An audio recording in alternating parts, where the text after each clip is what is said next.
Fala pessoal, vamos começar agora o nosso bloco 3, o bate-papo tá sensacional, os exemplos super legais e vamos agora entrar um pouco mais na prática realmente de aonde a gente vai entrar na operação, né? É onde a maioria erra, faz análise gráfica, faz ali o desenho, mas não clica, né? O pessoal trava na hora de operar, né? O que falta para você realmente operar? Vamos ver aqui com a Silveirinha como é que a gente faz isso, no ponto certo, na hora certa, e com o stop correto, a principal relação retorno-risco, que é o mais importante para a gente no trade. Muito bom. Silveirinha, traz para a gente então o que o trade de fato gosta, que é tradar, né? A gente gosta de tradar, gosta de fazer as operações. Então, aonde entra, aonde vai o stop, aonde faz a condução, parcial, alvo final, tudo mais, traz isso para a gente, por favor. Vamos lá. É muito importante, né, que a galera aí de casa entenda que você só precisa de duas coisas, graficamente falando, logicamente, né? De duas coisas para você operar: contexto e gatilho. Se você só tiver o contexto, você vai saber onde clicar, mas você não vai saber quando clicar. Porque o preço, vamos dizer lá, nós temos um bloco de ordem X, de X tamanho, assim, ó, pá. E o preço tá vindo buscar esse bloco, tá vindo. Só que quando é que eu tenho que entrar? O preço já rompeu o bloco e a pessoa ainda está tentando. Quando é que eu tenho que entrar? Então, qual é o sinal que o preço tem que te dar? Eu já falei um pouco sobre isso, mas eu vou trazer, além desse alinhamento de fluxo que eu já citei, eu vou trazer mais um tipo de gatilho que é muito legal, inclusive, para B3, mini índice, mini dólar, Bitfoot, tá bom? Porque a gente opera na B3, mini índice, mini dólar, por exemplo, no 1 minuto. Né? Então, é um tempo gráfico muito, 1 minuto, 2 minutos. Então, é um tempo gráfico muito enxuto, muito, vamos dizer assim, muito enxuto não, muito detalhado e muito curto. Então, você tem que saber exatamente a hora certa de entrar. Então, o que a gente vai fazer? Eu tenho aqui, por exemplo, a minha região de contexto, vamos lá. Eu tenho uma estrutura de alta. E aqui, nosso tal do breaker block, que no caso não está aparecendo aqui, porque o print foi tirado com o bloco lá para trás. Mas vamos imaginar, então, que a gente tenha esse bloco de ordem aqui para recepcionar nosso preço. O varejo, ele estaria entrando aonde, hein? Aqui, olha só. Ao romper essa suposta bandeirinha, e bandeirou e tal, velho elefante, olha. Aí entra aqui, ó. Pá. E fica sonhando com o preço subindo lá. Vai subir, vai subir. E o stop, sabe Deus onde é que tá, né? Muitas vezes abaixo da vela, de rompimento e tudo mais. Então, isso aqui é muito complicado porque você não está sabendo exatamente a hora de clicar. Você pode acertar que vai subir, beleza. Você contextualizou legal, o preço realmente saiu de uma bandeira, tem tudo para continuar subindo e tudo mais. Só que o problema é o ponto de entrada. Então, qual é a confirmação que eu uso? Duas, tá?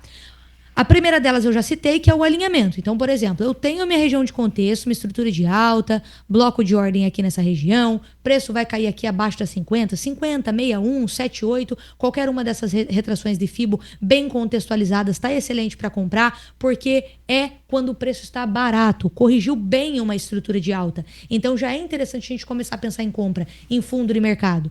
Aí o preço, ó, ele começa a trabalhar em queda, ó, topos e fundos descendentes, pá. Beleza. Tocou no bloco, na região de contexto. Já vou comprar? Não. O que a gente vai fazer? Nós vamos aguardar o sinal do mercado. Então, esse fundo originou um topo que perdeu o topo anterior. O que a gente tem? Nosso alinhamento de fluxo. Ao retestar agora essa estrutura, ó, agora é onde nós vamos nos posicionar. Esse é o gatilho que eu mais utilizo. A minha estrutura micro, ela precisa obrigatoriamente estar alinhada com a estrutura do macro. Então, aqui eu tenho uma estrutura micro com a minha estrutura de um tempo gráfico maior, por exemplo. Então, isso aqui é o melhor dos mundos. No exemplo de baixa, seria a mesma coisa, né? Praticamente, só que ao contrário, espelhado. Então, eu tenho um topo que tocou numa região de contexto lá de trás, originou um fundo que rompeu o fundo anterior. Opa, eu tenho meu gatilho. Quando retestar, então, aqui, ó, nesse cenário, essa estrutura, é onde eu vou entrar com o meu stop logo acima da minha estrutura que confirmou essa quebra, né? Para trabalhar com esse movimento de queda. Então, olha a assimetria de risco-retorno. Aqui a gente percebe, ó. Arrisquei R$100 aqui, ó. Olha só quanto que a gente poderia lucrar, né? Quantas vezes esses R$100? 1, 2, 3 vezes e meia aqui, ou 4 vezes. Aqui mesma coisa, ó. R$100, 1, 2, 3, 4, 5, 6. Olha a simetria, entende? Então é uma coisa muito boa, além de estar totalmente alinhado com o macro. Agora nós temos mais um gatilho, tá? Que é para você clicar comprado, vendido. Só que é um gatilho um pouco mais arriscado. Só que em compensação, muito mais assimétrico. Por quê? Ou seja, stop muito mais curto, mas muito mais arriscado.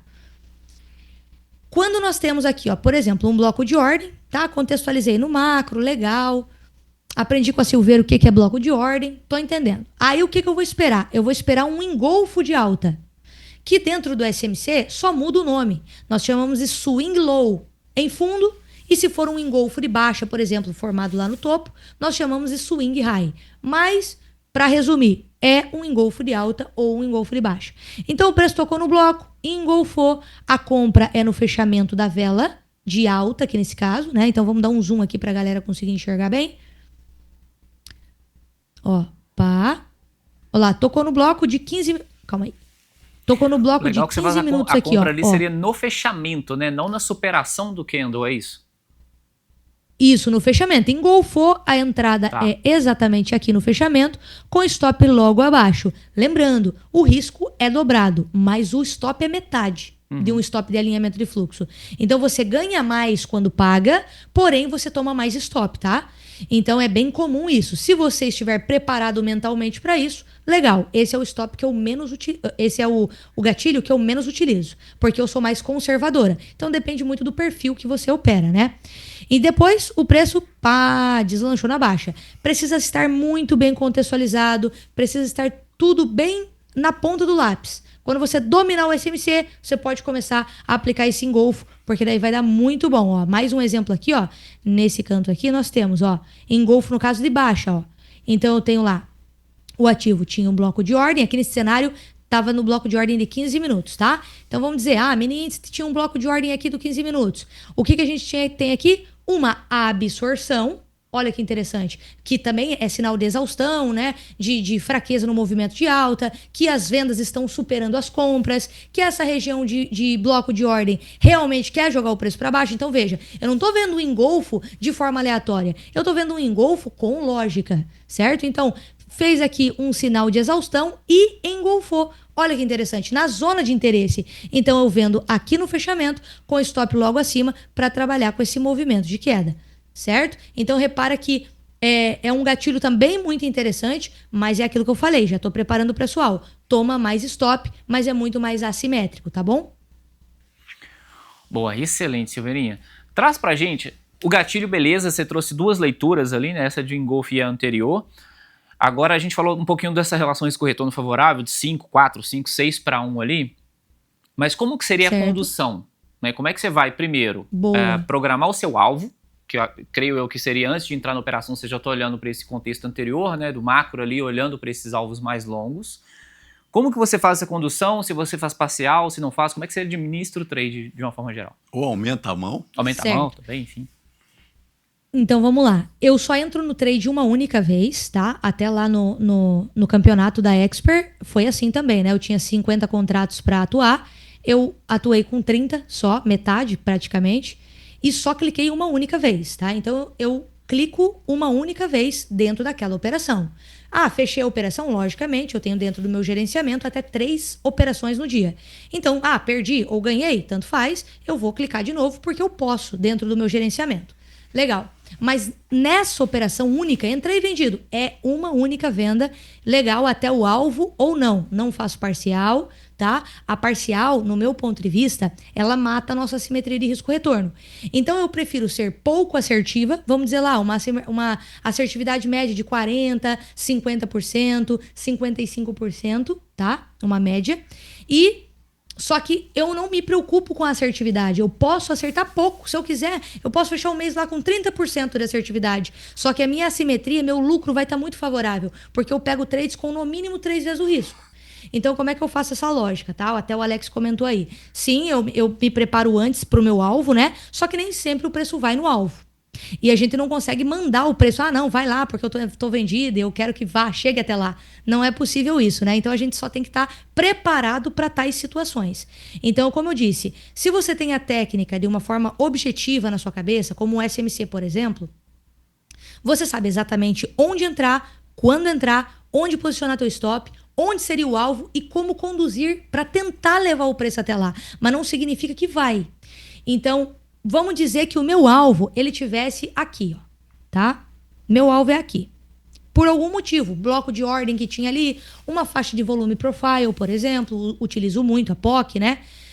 Ou qualquer outro tipo de contexto que tem aqui embaixo. Legal. O que acontece? Entrei vendido aqui, exatamente como eu acabei de ensinar vocês, ó, alinhamento de fluxo, pá, tinha minha estrutura de queda aqui, ativo retestou, meu stop lá em cima, para tentar levar o preço até aqui. Como é que eu vou fazer para conduzir? Para pôr no 0 a 0, obrigatoriamente o preço ele precisa demonstrar força na linha de raciocínio que eu estou posicionado. Então, se eu estou na venda, ele tem que demonstrar força nessa venda. Para demonstrar força, graficamente falando, precisa perder o último fundo, ponto. Tem que perder o último fundo para eu pôr no 0 a 0. Então, perdeu o último fundo. Se eu estou vendido, tem que perder o fundo. Se eu estou comprado, tem que perder o topo. Perdeu, então, o último fundo aqui, ó, esse. E pagou uma vez o risco, eu já estou no 0 a 0. Ou seja, break-even, não perco mais nada. Tá? Beleza. O preço começou a andar. Quando chega em 3 para 1, tá? Então vamos lá. Aqui mais ou menos, ó. Pá, aqui era 3 para 1, tá? Porque aqui tá pagando 4 e pouco. Então vamos tirar 1 aqui. Aqui mais ou menos era 3, tá? Então, tá até marcado aqui agora que eu lembrei que eu marquei, ó. Mais ou menos aqui no visual já tinha acertado. Então aqui era 3 para 1, tá? Nessa linha pontilhada. Quando chegou em 3 para 1 é quando eu começo a minha condução. Tá bom? Então, chegou em 3 para 1, eu poderia conduzir para cá? Sim, mas não é assim que eu faço. Vamos lá. Chegou em 3 para 1, tem que passar um pouquinho para eu conseguir garantir meus 3. Então, por exemplo, o preço subiu, ele poderia ter voltado tudo e me tirado do 0, não tem problema. Fazer o que? Eu tenho que aceitar. Caiu, subiu, não faço nada ainda. Caiu a partir desse ponto aqui, ó, que faz um pivô de confirmação. Depois do meu 3 para 1 é quando eu começo a minha condução. Então, eu trago para cá, pro último topo. Meu stop gain que tava lá, ó. Lá no 0 a 0, eu trago pro último topo. Retraiu de novo. Caiu, rompeu o fundo, trago pro último topo. Subiu, caiu, rompeu o último fundo, trago pro último topo. Aqui eu já tô garantindo 3 para 1. Se voltar, tanto faz para mim, tá? Subiu, sem perder o último topo. Caiu, perdeu o último fundo, trago para cá. Subiu, caiu, perdeu o último fundo, trago para cá. E assim eu vou, ó. Subiu, caiu, ó. Perdeu o último fundo, trago pra cá meu stop. Subiu aqui, se subisse e me tirasse, né? Como o stop tá aqui, ó. Se subisse e me tirasse, iria me tirar aqui. Caiu, conduzo pra cá. Perdeu o último fundo, eu já conduzo. Subiu, caiu, perdeu o último fundo, eu conduzo. Ah, mas o meu alvo era aqui. Posso fechar, tá? Se chegou no meu alvo e eu consegui conduzir até lá. Mas lembrando, isso aqui é a técnica que me mostrou isso. Mas pode ser que não vá. Pode ser que aqui, ó, depois desse 3 aqui, eu já, volta tudo e me tira com 3 para 1. Ok. Nesse cenário desse exemplo, que eu quis trazer um exemplo bem, que desenvolveu legal, né? Pra gente saber como é que eu faço a condução. Foi assim, mas nem sempre é assim. Só que o meu alvo mínimo é 3 para 1. Então eu só vou começar a minha condução, sem fazer nenhum tipo de parcial, a partir do primeiro pivô confirmado, depois do 3 para 1. Boa, no caso da venda, perdeu o suporte depois dos 3 para 1, aí sim você vai começar a fazer a condução. Chegou no alvo final, Silveirinha, você ainda tenta levar mais ou você zera? Você viu que o mercado está continuando, aquela estrutura permanece? Isso vai depender muito de quantas vezes. Tá. Isso vai depender muito de quantas vezes o risco está me pagando, tá? Então, por exemplo, 5 vezes o risco me pagou. Eu já saio dali. Se esse alvo fosse um alvo que tivesse acima do meu 3 para 1, vamos dizer que o alvo era aqui, ó, tá? Um alvo, porque o alvo não é o que eu quero, é o alvo que a técnica tá me mostrando. Então vamos imaginar que o preço ele teria que cair até aqui, ó. Pá, nessa região. Tá acima do 3. Então eu não posso sair, mesmo que ele seja o alvo. Então eu deixo no 0 a 0 e deixo tentar levar, deixo tentar romper. Se romper, aí eu começo a minha condução buscando um próximo alvo. Se não romper, aí vai voltar, né, e me tirar no 0 a 0. Perfeito. Para entrar, você considera o quanto na relação risco-retorno? Tem que ter no mínimo quanto de risco-retorno para poder entrar? Porque você falou que o alvo final pode ser até menos de 3, desse caso ali, né? O alvo final poderia ser menos de 3, mas para compensar entrar no trade, quanto pelo menos? 1 para 1, 2 para 1? Não, eu não tenho esse ponto de vista, tá? Eu simplesmente não calculo isso. Por quê? O preço ele não vai... talvez ele não faça isso, entendeu? Então isso é só mera especulação. Sim. Não tem nenhum dado, não tem nenhuma técnica que tá me apontando. Esse trade tende a pagar 3-1, esse tende a pagar 5, esse só 1. Não. Me baseando em que eu falo isso? Por exemplo, aqui, ó. Aqui, se aqui eu tenho um bloco de ordem, por exemplo, que tá acima do meu 3-1, eu não vou sair aqui. Mesmo que o bloco tá ali. Eu entrei no trade de venda, isso não vai evitar que eu entre, eu vou entrar no trade de venda e vou esperar o preço romper ou não. Não tem como saber. Eu sei que ali ele pode simplesmente não romper e tirar no 0-0. Só que eu já tô protegido, então não tem dor de cabeça. Perfeito. Chegou no 1-1, perdeu o suporte de novo. É o break-even, né? E aqui é outro tipo de condução, né? Essa daqui eu chamo de condução pivô a pivô, que é quando então confirma meus pivôs, né? E eu vou conduzindo a cada topo, se for venda. Se for compra, daí, fez um pivô de alta, conduz. Fez um pivô de alta, conduz. Mas a gente também tem, e usa muito no mini índice e mini dólar, é a condução do barra-barra, né? Então, por exemplo, pagou 3 vezes o risco, ó, que nem aqui. Entrei no engolfo de alta, ó, que nem o gatilhozinho que eu mostrei lá. Ó, aqui é legal porque eu mostrei a condução nesse exemplo de gatilho, e agora eu vou mostrar a condução nesse exemplo de gatilho, ó. Entrei aqui com o stop aqui embaixo. Tá? Aí o preço pagou 1-1, 0-0. Eu zero meu prejuízo, tá doido? Vou deixar o prejuízo aberto pra quê? Sendo que imagina você lá com R$2.000. Aí você vê você lucrando R$2.000 e você vai deixar o preço te estopar? Ó, não dá, tá? Então o preço veio aqui, pagou uma vez o seu risco, tá ganhando lá seus 2.000. Coloca no 0-0. Se o preço desenvolver, maravilha, é isso que a gente quer. Então o preço trabalhou aqui esse movimento de alta, ó. Até aqui 3-1. A partir do 3-1 eu começo minha condução, tá? Então, o meu último stop gain, né? Ele viria pra cá, garantindo o meu 3-1. Subiu, trabalhou mais, ficou aqui, ó, papo vai, papo vem. Aí fez essa vela aqui, ó, de alta, com volume alto. Uma vela bem forte, expressiva. Minha condução sai daqui pra cá, ó, pra eu já garantir essa quirera que o preço me deu aqui, ó.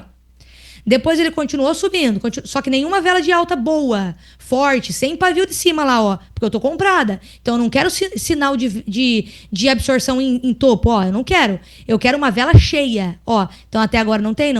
Aqui tem, ó, eu poderia conduzir pra cá e aqui tem, ó, poderia conduzir pra cá. Então aqui eu tiraria meu stop gain daqui, conduz pra cá e daqui pra cá. Aqui nesse momento me tirou com quanto? 8 vezes o risco aqui nesse caso, tá? A condição aí também seria no minuto. É isso.